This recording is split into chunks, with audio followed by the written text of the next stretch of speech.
All right, guys, Good Boy 32 here. Check it out. So I'm sitting here getting ready to do a review on this guy right here. This is the Sightmark 1-6. This is the pinnacle. Now, this is their high-end, high-production Japanese-made stuff. Now, to give you some comparison, items like this made in Japan. The Razor HD is made in Japan. This is the standard for which 3-gun is set by. And I'm impressed so far with this guy here. But anyway, I got an email from a good friend, Steve R. from Illinois. And it blew me away. It blew me away. And I'm going to put the link down below. And basically what it is, you remember me talking about the folks up there at Dick's Sporting Goods. Then after Sandy Hook, Dick's Sporting Goods decided they would not carry AR-style firearms. And in this case, after the Marjorie Stone High School, I guess down there in Florida, they had their incident and tragedy, by the way, because no one who's a gun advocate wants anything like that to happen, by no means. But in any case, one of the things that did happen was they decided that their sister stores, Field & Stream, would no longer carry standard capacity magazines that carry 30 rounds.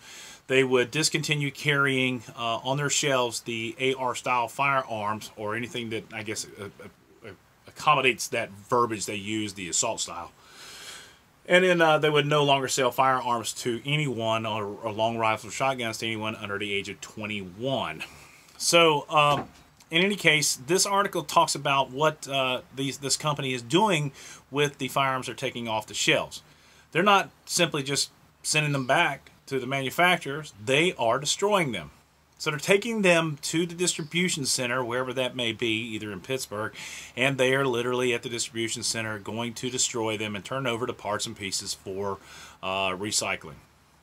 So here you go. You've got a company like Dick's Sporting Goods / Field & Stream who would rather lose a ton of money based on their belief. Let that sink in. There's a company right there that's destroying their assets based on their newfound belief.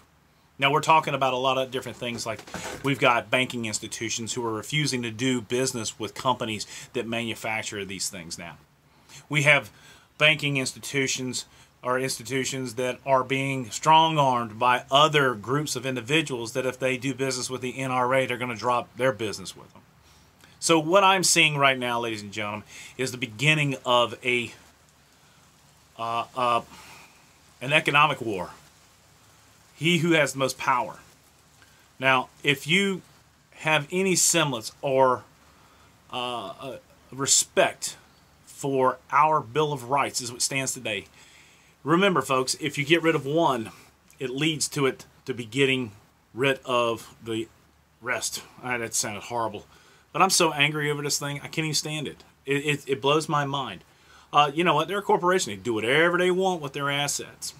But what I'm angry at is all the other businesses who are strong-arming these institutions to create an adverse environment for any type of firearm industry.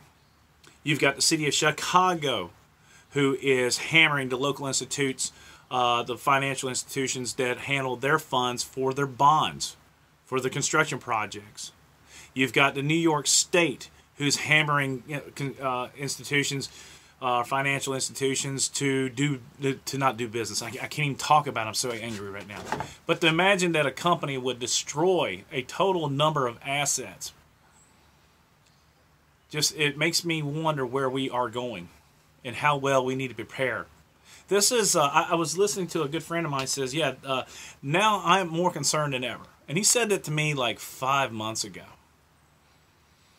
And I was like, no, man, no, we don't need to worry. And I was wrong. We are in a bad position right now as firearm advocates and gun owners. They are better organized. They are better funded than we are. But we have more heart. We have more tenacity. Intestinal fortitude. That is us. That is who we are. If they want to play the financial games, then by God, we can play along with them. Period. I mean, they may think that the NRA is only made up of 5 million people, and that's fine. But we as gun owners make up millions and millions of individuals. So let this follow through and speak through your wallet. Let them know who and where our money goes. And we are many. And the institute and the organizations that are out there who are having these items pushed are not representing the entire organization that they have, because I'm sure there are gun owners involved in this thing. It's amazing to me. But we'll continue to push on. And we'll continue to support our cause and our rights, regardless of what's going on. Amazing to me. It's CodaBoy32. Let me know what your thoughts are below. Don't forget to read that article, and thank you very much, Steve. I greatly appreciate it. A lot of other things are coming out, guys, on an hourly basis. And like I said, I could literally set up a newsroom and do this on an hourly basis. Because across our nation, our Second Amendment is being pounded on, beat on. Imagine if that was happening on something else.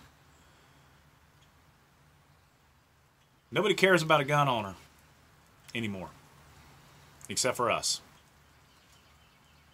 Support your locals, support the people behind you, and support all gun owner associations.